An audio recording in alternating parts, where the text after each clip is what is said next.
Hello and welcome to another episode of Bridge the Channel, brought to you by the Martin Center. Happy 2023 to everyone. It's the first episode of the new year. And today we're going to spend all 10 minutes of our episode to discuss about the Harry and Meghan memoir. No, I'm joking. We're not going to discuss the Harry and Meghan memoir, although you better believe that this is the one single thing that everyone is talking about here in London. Probably to forget about the pretty bad weather over the last few days and this wave of strikes that is actually crippling the way the British state operates. Actually, what we'll talk about today is some predictions I have for 2023 for the geopolitics of the transatlantic area, relations between the UK and the EU, and where the US and China fit in all of those things. It's a pretty windy episode, so let's start with the first episode. Let's kick off 2023 for Bridge the Channel.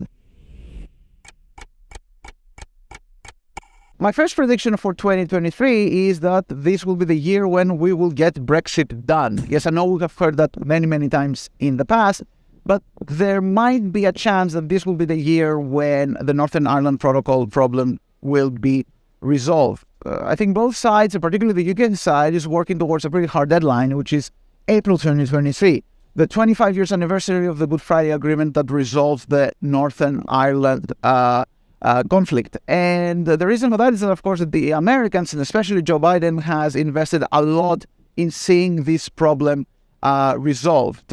If we're being honest, I don't think that also the British government wants to see this problem extended for much longer. We already hear quite positive voices from various technical negotiations between the two sides. So if I were to predict, and I don't want to jinx it, 2023 might actually be the year where the Northern Ireland Protocol issue will be resolved and the two sides may move towards a smoother relationship. I don't think we're going to see an actual government being formed in Stormont. It doesn't mean that Northern Ireland politics will not continue to be polarized, but at least the problems of the Northern Ireland Protocol will be resolved. I would be very surprised if we don't leave 2023 having this problem finally behind us. My second prediction for 2023 is that we will see the EU take a much more prominent role in the Ukraine war, in the Ukraine crisis, relative to the UK. Or rather, if I can put it differently, we will see the relative position of primacy in the UK in the Ukraine crisis, which was established under the Boris Johnson and Liz Truss team, further retreat. The reasons are pretty clear. Even though Rishi Sunak continues to pledge that the UK will play a prominent role, will continue being engaged in the question of Ukraine, Rishi Sunak is fundamentally a domestic politics prime minister. He has to deal with a lot of domestic crises right now, primarily in the health service with strikes, recession, and all the rest of it. For those reasons, I think it will be very difficult for the UK to maintain the same level of high-profile engagement with Ukraine. On the other hand, you see the EU increasingly moving from the area of sanctions in the economy, and as it slowly tries to get its feet back together on the question of energy, now moving towards more assertive ideas of military cooperation towards Ukraine. Of course, the leading role in 2023 will continue being with the Americans, but hopefully, if the Ukraine war is slowly moving towards a more diplomatic path of resolution in 2023, there will also be a more role for the EU, and particularly some forces inside the EU, such as Germany and France, to play. So another prediction for 2023, quite less of UK in how the West manages the Ukraine crisis.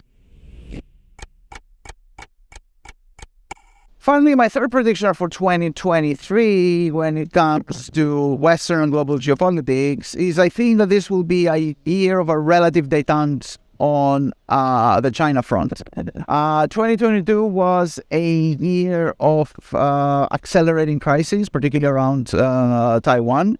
But I think that 2023 will actually see a bit less of confrontation between the West and China. I think the direction of travel is still towards increased competition that will define global geopolitics in the future.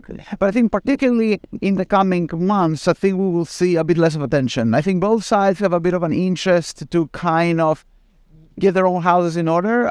Both the US and the EU, on the one hand, need to work towards kind of economic recovery from inflation, from supply chains disruptions, from the energy shock on the one hand, And of course, China is actually entering its own pandemic right now, and it also has various problems with various of its economic indicators as well. That is not to say that we cannot expect some unexpected crises to arise at certain points, but I think that both sides have an interest right now to kind of keep it quiet and keep it slow. America is slowly moving towards its presidential election season. The EU will start working towards re-electing its own leadership in 2024, and of course, China has its own domestic problems.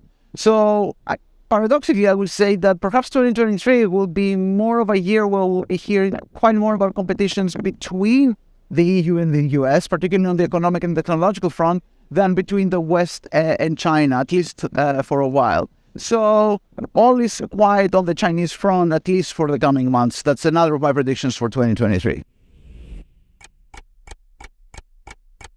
So that was the first episode of 2023 for Bridge the Channel. I hope you don't have any complaints. We bridged today the Atlantic, the Pacific, and the channel between the UK and the EU. As always, from Bridge the Channel, take care and check us out on social media. Bye-bye.